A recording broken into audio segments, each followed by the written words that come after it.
Je suis Marie Vassiliev, j'ai 65 ans. J'ai travaillé dans les différentes branches de l'art de gratificature pendant 43 ans. Je pense que j'ai trouvé la paix, la route, et la joie à vivre.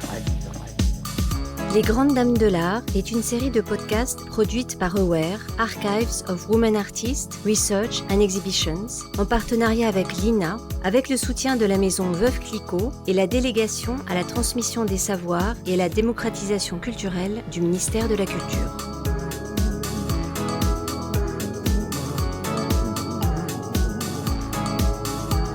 Les Grandes Dames de l'Art. Les Grandes Dames de l'Art. Les Grandes Dames de l'Art.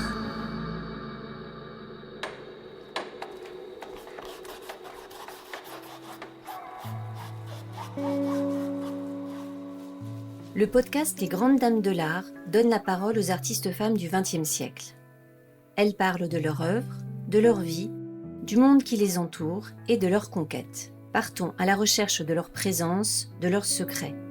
Retrouvons l'histoire cachée des artistes femmes à partir de leur voix.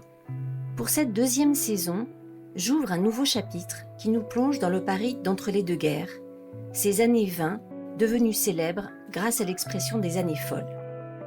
En quoi réside cette folie de la décennie ?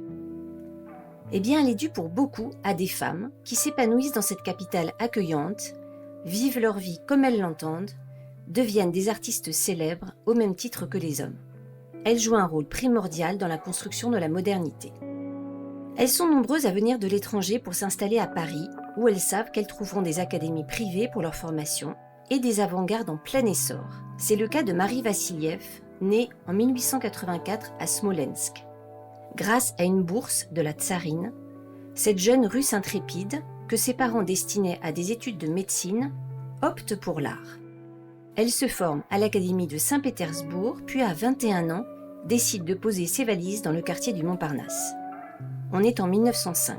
Elle dira plus tard « Oui, c'est moi, Marie Vassiliev, toute petite, toute blonde, toute ronde, les yeux très gris, les cheveux très courts, et qui vit depuis 20 ans déjà dans cet enfer, ce paradis unique qui est Paris. » Je suis arrivée à Paris à 20 ans, tout blonde, les yeux de Misatis. J'ai eu sur ma tête un chapeau carreau noir et blanc, la jaquette marron, le jupe marron mais plus clair et les souliers jaunes comme une carotte, comme un gosse. Quand je marchais sur la rue, on m'a embrassé même en pensant peut-être que je suis un gosse et qui a besoin de tendresse. Ça m'a toujours étonné. Mais enfant, je n'ai pas fait attention à toutes ces tendresses-là. J'ai cherché en vitesse le professeur pour me donner les leçons. Enfin, voilà, j'ai visité toutes les académies du Montparnasse.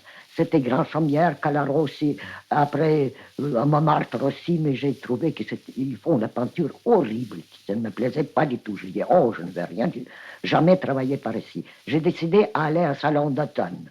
D'un coup, mon œil était attiré par un tableau grandeur très modeste et qui s'était écrit Henri Matisse. C'était le poisson d'or qui a nagé dans le bocal en cristal entouré de capucines jaunes et rouges comme le feu. Oh, j'ai dit, bon Dieu, comme c'est joli. Voilà la peinture que j'aime. Sa peinture des années 1910 aux influences cubistes est remarquée et exposée. Elle côtoie les plus grands artistes de son temps et participe avec eux à l'interaction entre l'art et le théâtre, propre aux avant-gardes. L'idée que les arts sont égaux, peinture, sculpture, architecture, spectacle vivant et arts appliqués, est centrale pour définir l'avant-garde. Marie Vassiliev crée donc des décors, des costumes de théâtre, divers objets d'art décoratif, et enfin des sculptures en forme de poupées qui la rendent célèbre. Sa voix joyeuse où l'accent russe se fait sentir, mais aussi son caractère tenace, nous emporte dans l'aventure d'être artiste au début du siècle. Elle cherche des cours de peinture, visite toutes les académies, la Grande Chaumière et Montmartre, où elle déteste ce qu'elle voit. Elle décrit sa rencontre avec une œuvre de Matisse, qui déclenche son envie de suivre les cours qu'il donne au 33 boulevard des Invalides, devenu aujourd'hui le musée Rodin. Alors j'arrive, je sonne timidement, d'un coup s'ouvre la porte et devant moi vient un homme, aussi coloré que sa peinture. la barbe à la poincaré, après au jaune aussi couleur de carotte, après les cheveux marrons et les yeux très grands ouverts. Il paraissait clair, mais en fond c'était marron.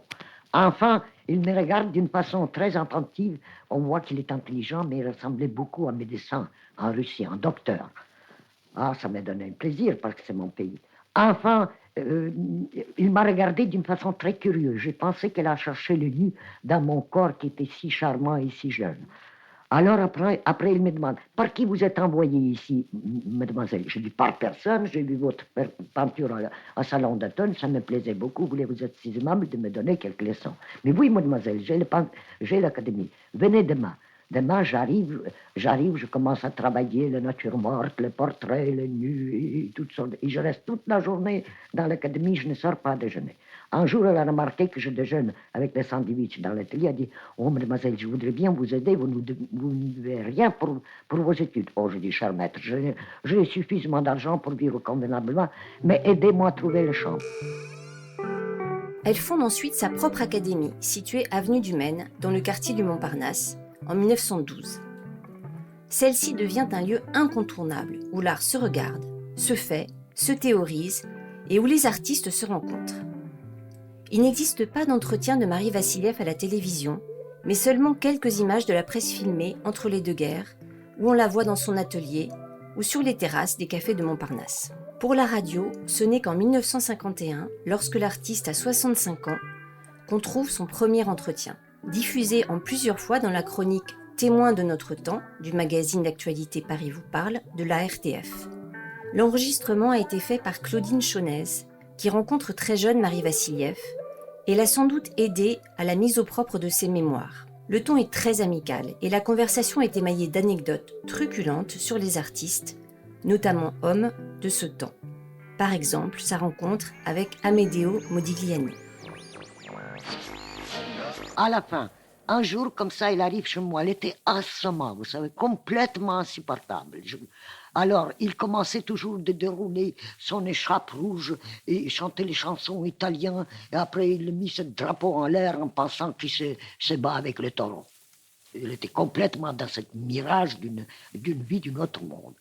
À la fin, j'ai été tellement énervé, j'ai un coup de poing, un bouteille balayé, je lui dis, fiche-moi la paix, je lui donne un fort coup de balai sur son dos. Alors, il s'en va. Après quelque temps, il revient tout adouci. Il me dit, écoute Marie, ton colère ne me fait rien du tout, voilà, je suis là. Alors, j'ai dit, tiens, je t'ai oublié de donner 50 centimes, voilà un franc. Enfin, le lendemain, il arrive. Je dis, écoute, mais je te dirai quelque chose. J'ai remarqué que tu es très doué. Ta sculpture commence à toucher le ciel. C'est inutile que tu le continues. Fais la peinture ou le dessin. Mais je n'ai ni couleur ni peinture. Qu'est-ce que tu veux que je fasse? Je dis, voilà l'étoile de mes élèves. Voilà la couleur que je te donne. Travaille, commence aujourd'hui. Je lui pose une petite toile qu'il pose sur le chevalet. Je dis, pour commencer, faire mon portrait comme souvenir de toi. J'espère que je l'ai bien mérité. Il s'est mis à travailler. D'un coup, il était complètement changé. C'est devenu un homme très fin, très distingué qui a chanté cette chanson italienne et j'ai senti qu'il est complètement heureux. Nous avons peu d'informations sur les artistes femmes qui l'entourent, informations que l'on retrouve cependant dans ses mémoires, où elle évoque notamment son amitié avec Maria Blanchard. Les personnages de Max Jacob, Blaise Cendrars, Cocteau, Matisse, le douanier Rousseau sont au centre de l'entretien et tissent la légende. Pourtant, cet entretien est moins centré sur l'œuvre de Marie Vassiliev que sur ses rencontres, qui décrivent la bohème qui se presse à l'Académie russe, devenue l'Académie Vassiliev en 1910.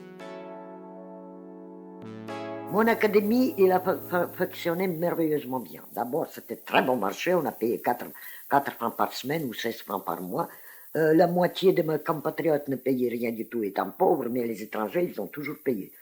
Enfin, je suis arrivé quand même à couvrir le déficit avec ce que j'ai eu moi-même, parce que j'ai vendu quelquefois mes œuvres.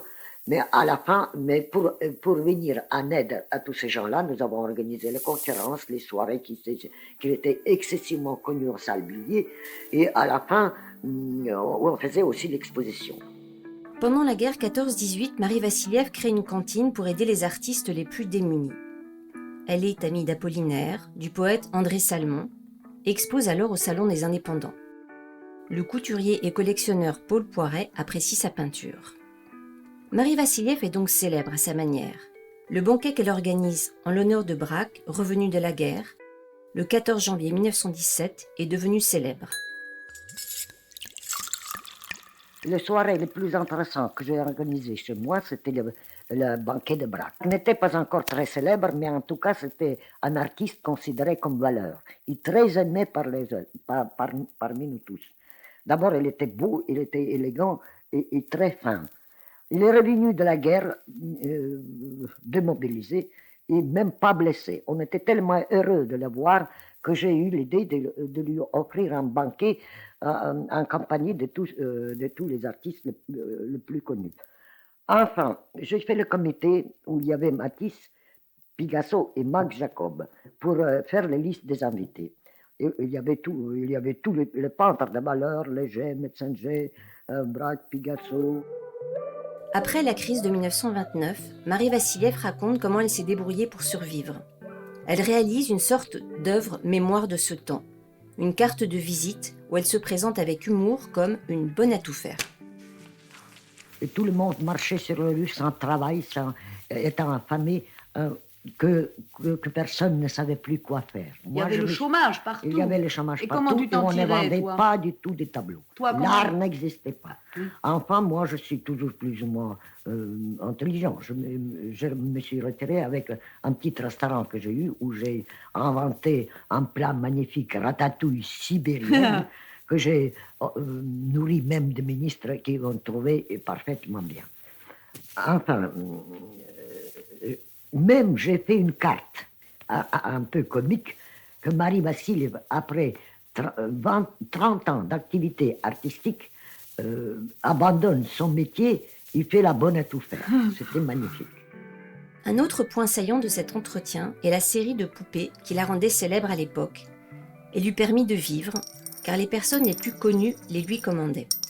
Oh, je le faisais avec toutes sortes de matières, la tête en cuir, du reste, elle était toujours habillée comme les habits qu'il porte. Je faisais pour tous les gens célèbres, même pour le ministre. Un jour, ministre Maginot, ministre de la guerre, j'ai reçu de commande de faire son portrait en ministre et en sergent. C'était grandeur, presque nature. Alors j'étais ravi d'avoir cette commande-là et justement je me précipite aller au ministère pour faire croquis de Maginot.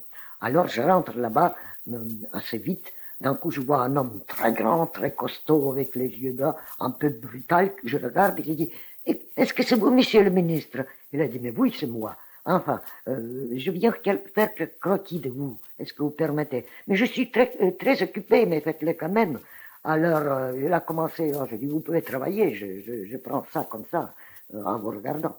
Enfin, il commence à travailler. Il a téléphoné tout le temps sans cesse, et je n'ai jamais entendu aucune phrase au sujet de l'État.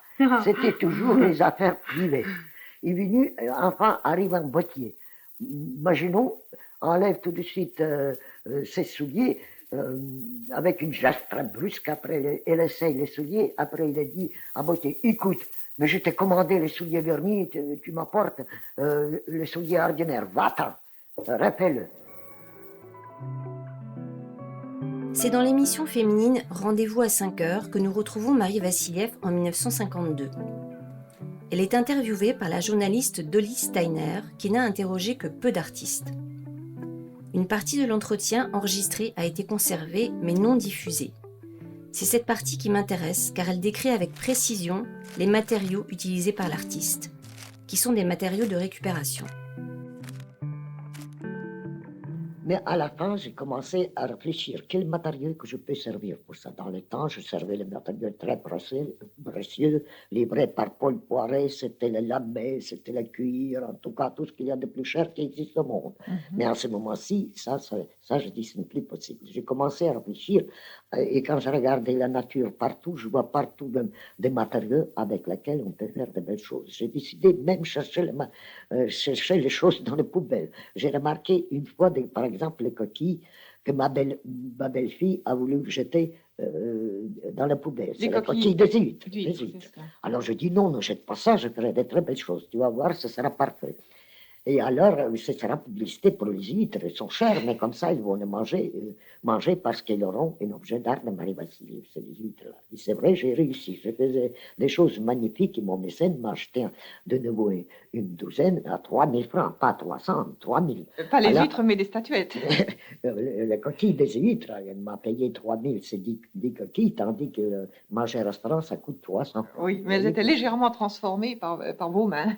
Oui, mais j'ai été vraiment étonné. Après, j'ai commencé à faire les poupées, par exemple. Oui. Les ampoules crevées. J'ai dit, mon Dieu, ça coûte quand même 150 francs, et après, on les jette de nouveau dans les poubelles. J'ai demandé à mes amis de me conserver toutes ces ampoules-là, et j'ai fait des poupées ravissantes. L'ampoule sert de tête à la poupée, alors. La tête que je couvre avec le cuir, où je le peins là-dessus, en tout cas, et où je mets la matière transparente qui donne la lumière. En tout cas, c'était une invention assez intéressante. Et après, quand je vois quelque chose sur le mur, un dessin quelconque, je le transforme, ça me donne toujours les images assez bizarres. Certainement, je suis venu de nouveau, quand j'ai créé 10 pièces comme ça nouvelles, je viens chez mon mécène, chez M. Didier, alors il a regardé ça, et sa femme a dit, oh, comme c'est joli, Marie, écoutez, si ça plaît à sa femme, ça signifie que j'ai le succès. Alors elle a dit, vous vendez ça? Je dis certainement, il faut vivre avec quelque chose. Combien? Lequel vous voulez? Je dis, je veux tout. Alors, je rends à 3000 francs, je veux tout. Il m'a payé tout de suite 30 000 francs pour ces 10 bibelots qui m'a coûté très peu d'argent. Le dernier entretien pour l'émission Au rendez-vous à 5 heures a lieu en février 1957, quelques mois avant le décès de l'artiste. Vassiliev réside alors à la maison de retraite des artistes, à Nogent. Le journaliste évoque sa célèbre cantine, qui est ce par quoi souvent on connaît son nom en oubliant son œuvre. Ma vie est complètement changée. Depuis une demi-siècle, j'ai vécu au Montparnasse dans cette bohème pittoresque où j'ai été toujours aimé et j'ai fait beaucoup de choses pour donner les joies à vivre à tous les artistes autour de moi. Même j'ai eu la cantine pendant 11 mois où j'ai nourri 45 personnes tous les jours. Il y avait au moins 10 qui n'ont rien payé. Même les célébrités maintenant, qui ont mangé à l'œil, travaillé à l'œil dans mon académie, quand ils nous voient étant devenus millionnaires, ils font semblant qu'ils sont pressés à aller quelque part. Je ne cherche pas, je n'ai pas besoin. Et combien d'autres artistes aussi Rousseau était mon fiancé. Oui, le douanier Rousseau était votre fiancé. Vous avez failli l'épouser, en effet. Il m'a fait les propositions. Moi, j'étais une jeune fille complètement innocente, de 25 ans. Mais je l'ai beaucoup aimé. Parce que chez nous, en Russie, on apprend à aimer les vieillards et les enfants. J'étais très attachée à lui. Il a dit, je veux te marier, mon petit diable. Alors, enfin, j'ai dit, écoute, moi, je pars maintenant en Italie. Je reviendrai dans 3 mois. Après, on va se marier. J'arrive dans 3 mois. Je frappe dans sa porte. Personne ne me répond pas. Arrive le concierge, il lui dit, madame, non, pauvre Rousseau est mort il y a 3 jours à l'hôpital de Pitié. Nous sommes tous malheureux et on a pleuré tous les deux, la concierge et moi, devant cette porte fermée pour toujours.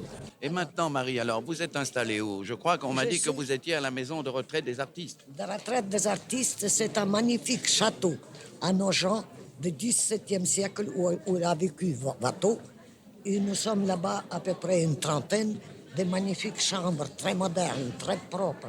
Il y a beaucoup d'objets d'art là-dedans. Il y a les ateliers magnifiques pour travailler. Je travaille toujours là-bas. Depuis 3 ans, j'ai produit beaucoup de choses parce que je n'ai pas besoin ni faire la cuisine, ni s'occuper de n'importe quel ménage. Cette œuvre et cette vie extraordinaire ont été très longtemps oubliées par les historiens d'art. La radio percevait d'abord Vassiliev comme un témoin d'une époque, et pas comme l'artiste célèbre et reconnu qu'elle avait pourtant été.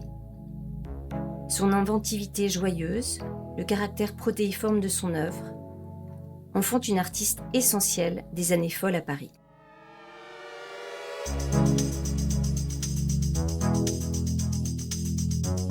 À la préparation, Mathilde Decroix avec l'équipe de Ware. À la réalisation, Élodie Royer. Musique originale, Julienne Augil. Générique, mixage sonore, Basile Beaucaire. Conseil scientifique, Catherine Gonard et Véronique Jolivet. Voix, Camille Morino.